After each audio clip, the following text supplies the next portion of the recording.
స్వాగతం. బులెటిన్ లో ముందుగా హెడ్లైన్స్. కల్వకుర్తికి చెందిన కాంగ్రెస్ బీజేపీ నాయకులు తెలంగాణ భవన్లో బీఆర్ఎస్ లో చేరారు.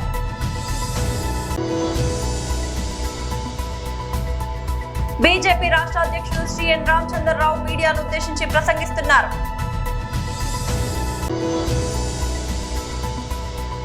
టీడీ మాజీ చైర్మన్ వైఎస్ఆర్సీపీ రాష్ట్ర అధికార ప్రతినిధి భూమన కరుణాకర్ రెడ్డి ప్రెస్ మీట్.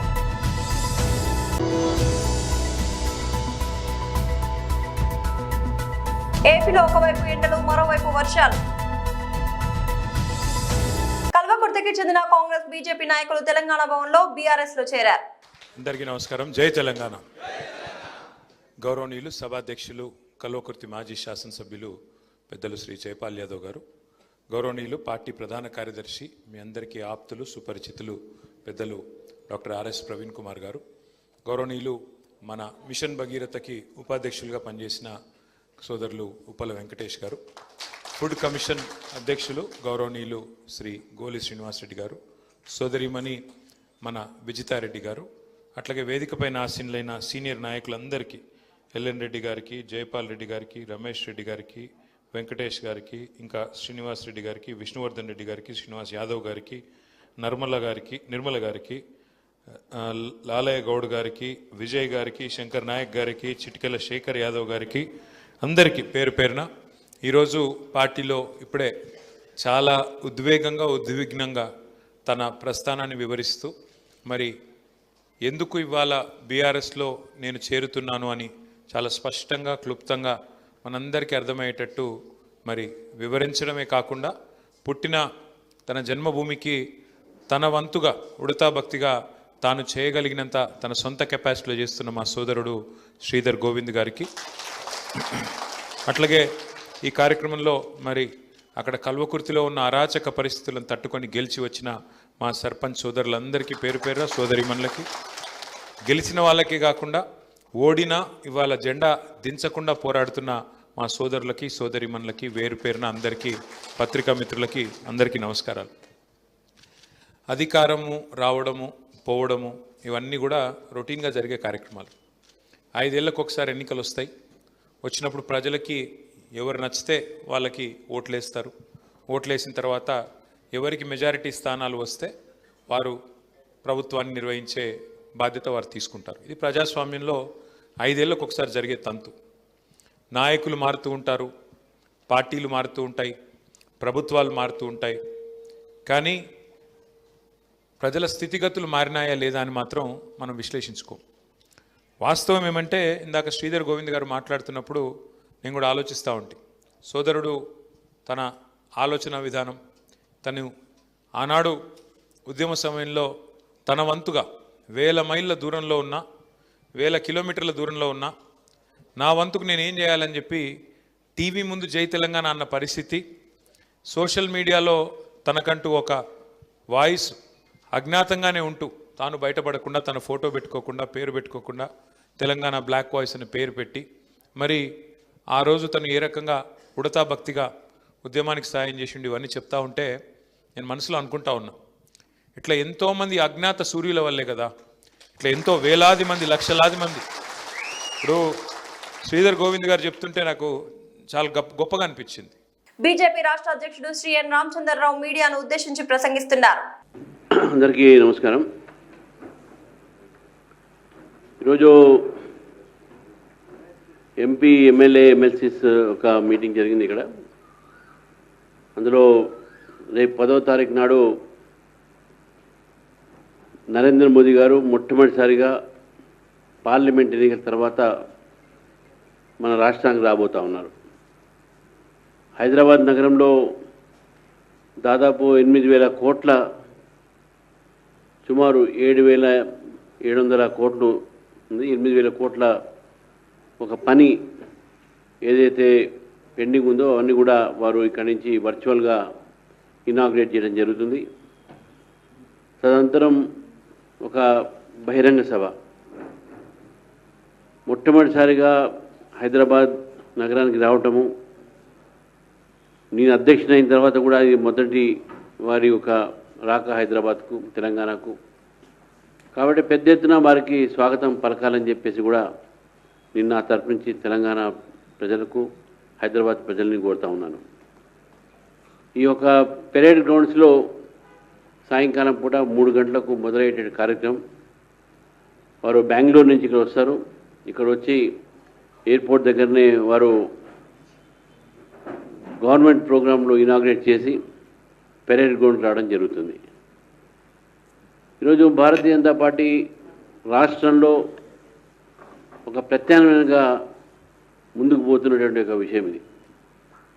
మేధావులు, అదేవిధంగా మహిళలు, అదేవిధంగా యువకులు, జన్జీ ఏదైతే మనం పేరు అంటాం ఈ మధ్య, they are all attracted towards BJP. అందరూ కూడా బీజేపీ చూస్తూ ఉన్నారు. ఇప్పుడే ఎగ్జిట్ పోలు, సరే exit poll it is not a scientific indication, కానీ కొద్దిగా చాలా ఫేవరబుల్గా మనకు కనబడతా ఉన్నాయి. కాబట్టి ఈరోజు దేశమంతా కూడా మళ్ళీ నరేంద్ర మోదీ వైపు, భారతీయ జనతా పార్టీ వైపు చూస్తూ ఉన్నారు. దక్షిణాదిగా పాండుచేరిలో, పుడుచేరిలో, అదేవిధంగా తమిళనాడులో కూడా మంచి ఫలితాలు వస్తున్నాయి. కాబట్టి తెలంగాణలో కూడా రేపు రాబోయేటటువంటి ఒక రోజుల్లో ఇక్కడ భారతీయ జనతా పార్టీ ప్రభుత్వం రావాలి. ఇక్కడ ప్రజలు దేశంలో బీజేపీ పరిపాలన, రాష్ట్రాల్ని ఏ విధంగా పరిపాలన జరుగుతుంది, ఏ విధంగా అక్కడ పథకాలు ప్రజల్లో తీసుకుపోతా ఉన్నారు, డబుల్ ఇంజిన్ సర్కారులో, ఇవన్నీ కూడా మనం చూస్తూ ఉన్నారు. కాబట్టి టీడీ మాజీ చైర్మన్ వైఎస్ఆర్సీపీ రాష్ట్ర అధికార ప్రతినిధి భూమన కరుణాకర్ రెడ్డి ప్రెస్ మీట్. మాటలు వాళ్ళ నాయకులకు ఆయన ప్రసంగించినటువంటి సుద్దులు వింటే ఎంత ఆశ్చర్యంగా ఉంటుందంటే, ఆయన ఇప్పటి వరకు రాజకీయులతోనే రాజకీయం చేశా, హంతకులతో నేను రాజకీయాలు చేయలేదు అని మొదలుపెట్టి మా నాయకుడి మీద, వైఎస్ఆర్ కాంగ్రెస్ పార్టీ మీద ఆయన మాట్లాడిన దుర్భాషలు అన్నీ ఇన్ని కావు. చంద్రబాబు గారు మమ్మల్నేదో ఓసిడి ఉన్నటువంటి వ్యాధిగ్రస్తులని, సిసిడి వ్యాధిగ్రస్తులని రకరకాలైనటువంటి మాటలు మాట్లాడినారు. చంద్రబాబు గారికి మెగలోమేనియా అనేటువంటి వ్యాధి ఉంది అని చాలా సంవత్సరాలుగా అనేక మంది మానసిక శాస్త్రవేత్తలు మాట్లాడటం జరిగింది. ఉన్నది లేనట్టుగా భ్రమించి తనను తాను చాలా ఉన్నతుడుగా చిత్రీకరించుకొని ఆయన చెప్పేటువంటి సుద్దులు అన్నీ ఇన్నిగా. వేదాలు రాసింది వ్యాసుడు కాదు, నేనే అని చెప్పగల సమర్థుడు చంద్రబాబు నాయుడు గారు. భగవద్గీత శ్రీకృష్ణుడు చెప్పలేదు, నేనైతే మరింత బాగా చెప్పేవాడిని అని చెప్పుకోగలిగేటువంటి ఉన్నతుడు చంద్రబాబు గారు. రామాయణం వాల్మీకి రాయలా, భాగవతం పోతన రాయలా, ఫోను అలెగ్జాండర్ గ్రాహం బెల్ కనిపెట్టలా, పరిణామ సిద్ధాంతాన్ని డార్విన్ కాదు నేనే ఆవిష్కరించినాను అని చెప్పి నమ్మించగలడు చంద్రబాబు నాయుడు గారు. ఆశ్చర్యంగా చంద్రబాబును మోసేటువంటి ఈనాడు, ఆంధ్రజ్యోతి, టీవీ5, మహాన్యూస్ లాంటి ప్రచార మాధ్యమాలు చంద్రబాబు గారు గనుక ఒకవేళ వ్యాసుడి సమయంలో ఉండి ఉంటే అంతకంటే వేదభాష్యం చంద్రబాబే సరిగ్గా రాయగలరు అని చెప్పగలరు. అర్జునుడికి హితబోధ భగవద్గీత ద్వారా శ్రీకృష్ణుడు సరిగ్గా చెప్పలా, చంద్రబాబు గారే ఆ సమయంలో ఉండి ఉంటే అంతకంటే అత్యద్భుతంగా ఆ పాఠం చెప్పుండేవాడు. ఆంధ్రప్రదేశ్లో విభిన్న వాతావరణ పరిస్థితులు నెలకొన్నాయి. ఒకవైపు ఎండలు మండిపోతుండగా మరోవైపు పలు జిల్లాల్లో వర్షాలు కురుస్తున్నాయి. రాష్ట్రంలో రానున్న 24 గంటల్లో కొన్ని జిల్లాల్లో తీవ్ర వడగాల్పులు, మరికొన్ని ప్రాంతాల్లో పిడుగులతో కూడిన వర్షాలు కురిసే అవకాశం ఉందని రాష్ట్ర విపత్తుల నిర్వహణ సంస్థ ఏపీఎన్డీఎంఏ వెల్లడించింది. వివరాల్లోకి వెళ్తే బుధవారం నెల్లూరు జిల్లా కొమ్మిపాడులో రాష్ట్రంలోని అత్యధికంగా 44.1 డిగ్రీల సెల్సియస్ ఉష్ణోగ్రత నమోదైంది.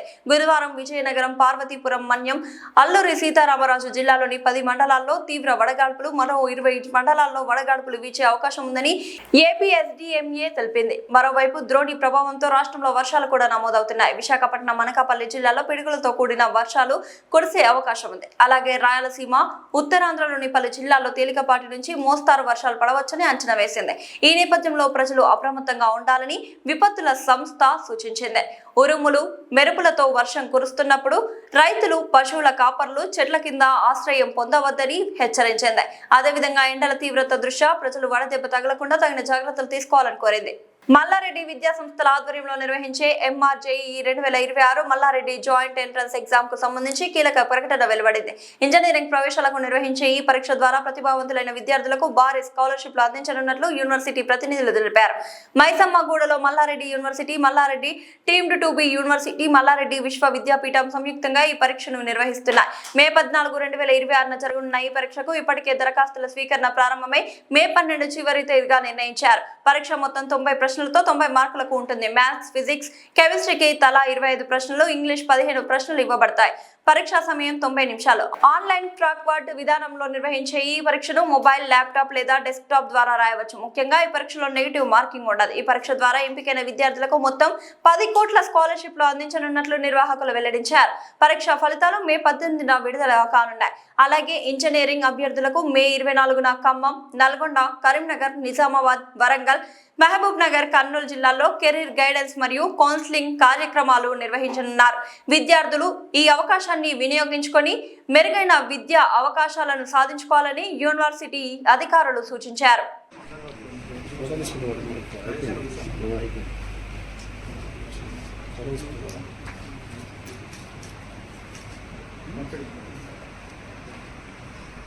ఇన్స్టిట్యూషన్స్ లో 3 యూనివర్సిటీస్ ఉన్నాయి. దాంట్లో Malla Reddy university, state private university, greenfield university started in 2020.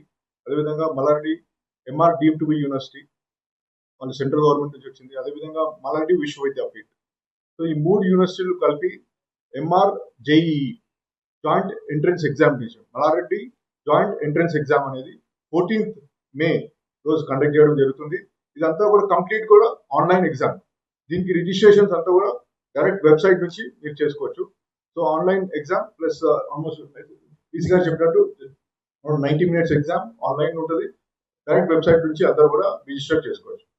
So దీనికి ఒకటే మీరు అనేది ఏంటంటే తెలంగాణలోనే బిగ్గెస్ట్ ఎడ్యుకేషనిస్ట్ అంటే ఇప్పుడు Mallareddy group of institutions, just not Telangana, ఆంధ్రానే కాదు, ఇక్కడ ఇండియాలో కూడా ఇది బిగ్గెస్ట్ ఎడ్యుకేషన్, ఇంజనీరింగ్ ఎడ్యుకేషన్. దగ్గర almost more than 40,000 students are studying in Mallareddy group of institution. అదే కాకుండా మల్లారెడ్డి గ్రూప్ లో స్పెషల్ గా లాస్ట్ 1 year లో we are started special centre of excellence labs like deep tech, fintech lab. అదేవిధంగా రీసెంట్ గా largest India Google India type with AI కూడా ఇక్కడ Mallareddy group last time governor గారితో ఇనాగ్రేషన్ చేయడం జరిగింది. సో గూగుల్ ఇండియా టైప్ కూడా ఉంది. అదేవిధంగా centre of excellence cyber security labs కానీ డేటా సెంటర్ ల్యాబ్స్ ఇవన్నీ కూడా ఇప్పుడు ఆల్రెడీ క్రియేట్ అయినాయి. సో ఇంకా ఫర్దర్ కూడా ఈ సెంటర్ ఆఫ్ ఎక్సలెన్స్ ల్యాబ్ చేస్తున్నాం. సో ఒకటే మెయిన్లీ మల్లారెడ్డి గ్రూప్ అనేది ఫోకస్ చేసేది స్కిల్ అండ్ టెక్నాలజీ. డే 1 నుంచి కూడా వాళ్ళకి అందరూ కూడా కంప్యూటర్స్ అనేది, ల్యాప్టాప్స్ అనేది కంపల్సరీ. సో డే 1 నుంచి కూడా ఇండస్ట్రీ ట్రైనర్స్, ఇండస్ట్రీ పార్ట్నర్స్ తోని, ఇండస్ట్రీ ట్రైనర్స్ తోని ట్రైనింగ్ చేయడం జరుగుతుంది. అదేవిధంగా 3rd, 4th year లో కూడా డైరెక్ట్ ఇంటర్న్షిప్ వచ్చేటట్టు we are planning in a big way. So దయచేసి అందరూ కూడా స్టూడెంట్స్ దీన్ని రిజిస్టర్ చేసుకొని సక్సెస్ చేయాలని కోరుతున్నాను. Thank you very much.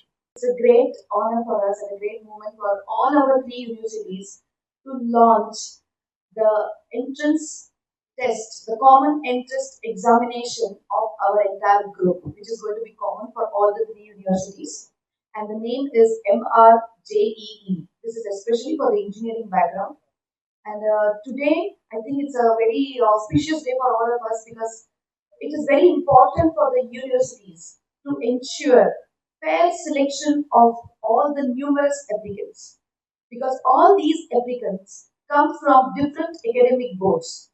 So now this university is not just pertaining to the students of Telangana, but also to the students across the nation. So it is very important to select these students on absolutely merit-based system. So these entrance tests makes it possible, makes it comfortable, and makes it also comfortable to the students to opt their courses, to have a proper clear idea which students want to join our university. And one more thing, especially for giving away the scholarships, we will be able to come to know what is the percentage of scholars coming from what percentage of marks scored by them, and we have decided to grant around rupees 10 crores of scholarship to our students. Visakhapatnam collectorate ఎదుట ధర్నా నిర్వహించి అనంతరం మీడియాతో మాట్లాడుతున్న కేంద్ర మాజీ మంత్రి Congress party senior నాయకులు చింతామోహన్.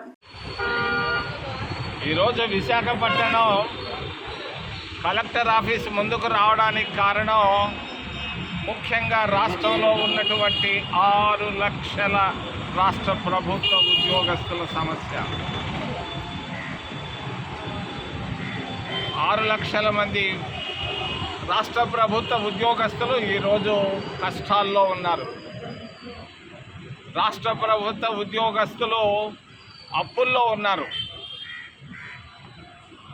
2 రూపాయలు 3 రూపాయలకు వడ్డీకి అప్పులు తెచ్చుకొని బిడ్డలు చదివిస్తున్నారు. రాష్ట్ర ప్రభుత్వ ఉద్యోగస్తులు 6 లక్షల మంది. మరి 1958లో కాంగ్రెస్ ప్రభుత్వం ఉన్నప్పుడు పిఆర్సీని తీసుకొని వచ్చింది, పే రివిజన్ కమిషన్ని. ఈ పే రివిజన్ కమిషన్ అనేది 5 సంవత్సరాలకు ఒక్కసారి ఉండాలి, జరపాలి. కానీ గత 8 సంవత్సరాలుగా మరి పిఆర్సీ లేకుండా రాష్ట్ర ప్రభుత్వ ఉద్యోగస్తులని కష్టాల్లో పెడతా ఉన్నాయి రాష్ట్ర ప్రభుత్వాలు. దీన్ని మేము కాంగ్రెస్ పార్టీ తరఫున మేము ఖండిస్తున్నాం నిశ్చితంగా. వెంటనే రాష్ట్ర ప్రభుత్వ ఉద్యోగులకు ఇవ్వాల్సినటువంటి 30,000 కోట్ల బకాయిలు, 30,000 కోట్ల రూపాయల బకాయిలు మే 31వ తారీఖులో అప్పుల చంద్రబాబు నాయుడు గారు వెంటనే వాళ్ళకి ఇవ్వాలి, ఇచ్చి తీరాలని నేను తెలియజేస్తున్నాను. ఎందుకు కాంట్రాక్టర్లకే ఇస్తున్నారు బిల్లులు, ఎందుకు రాష్ట్ర ప్రభుత్వ ఉద్యోగస్తులకు 30,000 కోట్ల రూపాయలు పెండింగ్ ఉంది, వెంటనే ఇవ్వాలి. 4 డిఏలు పెండింగ్ ఉంది వాళ్ళకి. మరి వాళ్ళ కష్టాలు నష్టాలు ఇబ్బందులు కన్నీళ్లను గుర్తించి వెంటనే రాష్ట్ర ప్రభుత్వం పిఆర్సీని రేపు రాబోయేటువంటి రాష్ట్ర క్యాబినెట్లో పెట్టి వెంటనే వాళ్ళకి పిఆర్సీ అపాయింట్ చేయాలని మేము కాంగ్రెస్ పార్టీ తరఫున మేము డిమాండ్ చేస్తున్నాం.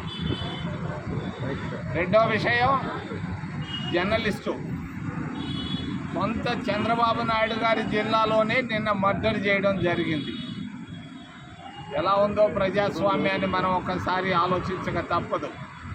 జరిగినటువంటి నష్టానికి కష్టానికి ఆ జర్నలిస్టు కుటుంబానికి 25 లక్షల రూపాయలు ఎక్స్‌గ్రేషియో ప్రకటించాలని నేను రాష్ట్ర ముఖ్యమంత్రి గారిని డిమాండ్ చేస్తున్నా. మరి డీజిల్ కొరత చాలామందికి తెలియదు.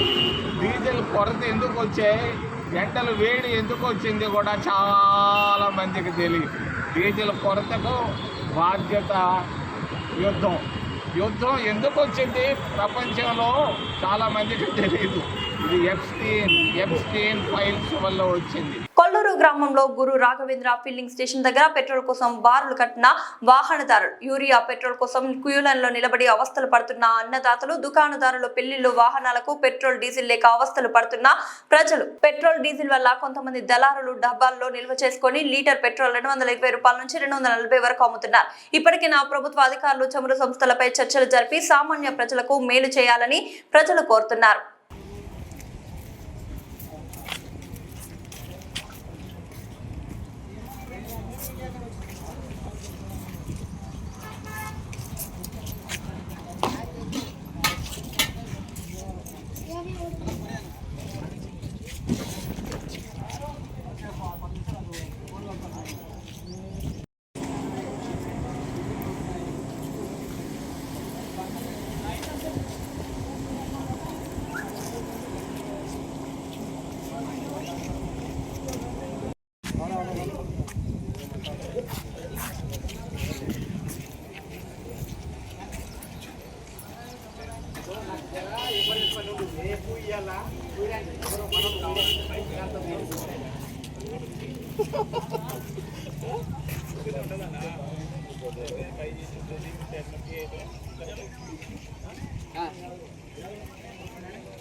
పని అయిపోయింది మొత్తం బండకు వెహికల్ ఎక్కేసిన సార్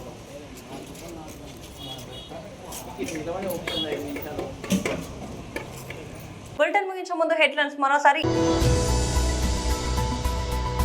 కల్వకుర్తికి చెందిన కాంగ్రెస్ బీజేపీ నాయకులు తెలంగాణ భవన్ లో బీఆర్ఎస్ లో చేరారు.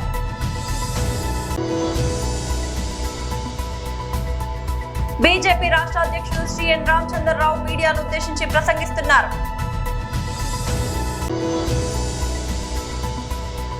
టీడీ మాజీ చైర్మన్ వైఎస్ఆర్సీపీ రాష్ట్ర అధికార ప్రతినిధి భూమన కరుణాకర్ రెడ్డి ప్రెస్ మీట్.